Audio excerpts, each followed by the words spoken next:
Салам достор, бүгүнкү өтө турган грамматика ассымен, оссымен, хессымен чөгетта. Бул грамматика этишке жана сынатуучуга уланып, тилекти же үмүттү билдирет. Кыргызча мааниси мындай болсо жакшы болмок же жакшы болот эле ушундай мааниде колдонулат. Мисал карайсыз. Биринчиси. Kesok pikaonунде чумаре тынсан кальсу исилкао. Тынбай жамгар жаап жатат эле. Дем алыш күнү тоого бара алабызбы дейт. Кылсео чумаренын налшыга чубасымен чөгессео. Билбейм. Дем алыш күнү погода жакшы болсо жакшы болмок дейт. Же жакшы болот эле. Түшүнүктүү. Эми экинчисин карайсыз. Парушинын оре соуони моео. Пару айым быйылкы каалооңуз эмне? Чонун донул мани поросумен чөгессео.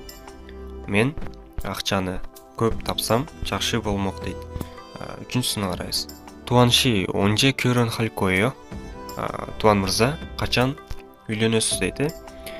Оре кайыл көрөн хессимен чөгессео. Ушул жылы күзүндө үйлөнсөм жакшы болмок дейт. Же жакшы болот эле. Түшүндүк. Эми диалогду карайбыз бүгүнкү. Биринчи угуп көрөбүз.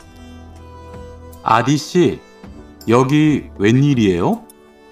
여기 이슬람 사원에 기도하러 왔어요.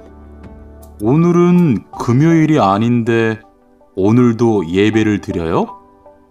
예배는 없는데 아버지가 좀 편찮으셔서 시간이 있을 때마다 와서 기도해요. 아버지가 빨리 좋아지셨으면 좋겠네요. 저도 기도할게요. Эми карайбыз. Кону мырза менен Адит мырза.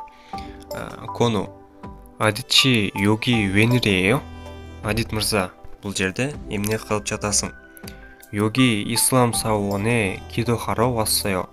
Бул жерге ислам мечитке дуа кылганы келдим дейт. Onların 금요일이 아닌데 오늘도 예배를 드려요? Бүгүн 5-күн эмес эле бүгүн дагы намаз окуу күнүбү дейт. Же жумабы дейт. 예배는 없는데 아버지가 좀 편찮으셔서 시간 있을 때마다 와서 기도해요. Бүгүн намаз окуу күнү эмес эле атам бир аз ооруп калгандыктан ар убакыт болгон учурда келип дуа кылып жатам дейт. 아버지가 빨리 좋아지셨으면 좋겠네요. 저도 기도할게요. Атаң тез сакайып кетишине тилектешимин дейт. Мен дагы дуа кылам дейт. Түшүндүк диалогду бүгүнкү. Эми словарда карайбыз бүгүнкү. Биринчиси митта ишенүү, кидохада дуа кылуу, кийинкиси шинжа же күйөйин имандуу, кийинкиси ебрил дрида сажда кылуу, кийинкиси ебрил дрида сыйынуу, мисарил дрида массага ээ болуу, кийинкиси чанбульга же сонгарил пуруда. Бул жерде чанбульга буддисттердин гимини, ал эми сонгарил болсо христиандардын гиминин ырдоо, пуруда, ырдоо. Кийинкиси пульчон же хонкумил неда садака берүү, кийинкиси соңжи сунрерил када ажыга баруу, кийинкиси бульгёң буддисттердин китеби, кийинкиси соңгёң библия, кийинкиси Коран, Куран китеп. Ушун менен достор, бүгүнкү грамматикабыз соңуна келип жетти. Дагы кийинки видеолордон көрүшкөнчө, анёң кешипшүү камсамнида.